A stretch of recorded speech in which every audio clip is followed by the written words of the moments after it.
बिस्मिल्लाहिर्रहमानिर्रहीम। हे मलाई आहे जेका मूं 10-15 ॾींहंनि खां बचाए रखी आहे, फ्रीज़र में रखंदी वई हुअसि। पोइ हिनखे मूं कढी फ्रिज मां रखियो आहे ॿाहिरि।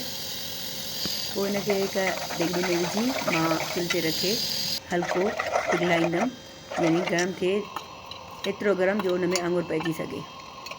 पोइ इन मलाईअ में मां विझंदमि दही विझी मां हिनखे 24 कलाकनि ताईं छॾे ॾींदमि। 24 कलाकनि खां पोइ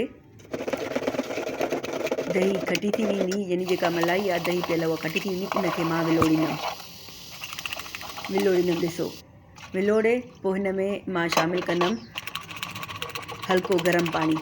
हल्को गरम पाणी इन लाइ त जीअं जेका बि हिन में सणभ मखण आहे उहो गरम थी मथे अची वञे। सियारे जे करे थधिकार थी वेंदो आहे, जंहिंजे करे दही थधी थी वेंदी आहे, पर गरम पाणीअ सां हीअ सॼो सणभ मथे अची वेंदो। पोइ हिनखे अधु कलाकु रखे छॾींदमि। अधु कलाक खां पोइ ॾिसो, मूं हिनखे फेंटियो त सॼो मखण मथां अची वियो आहे नरम थी, ऐं हेठि ॾुधु रहिजी वियो आहे। पोइ हिन मखण खे असां कढण लाइ पहिरीं बर्फ़ विझंदासूं त जीअं मखण असां आराम सां हथ में खणी सघूं, पको थी वञे थधे पाणीअ में।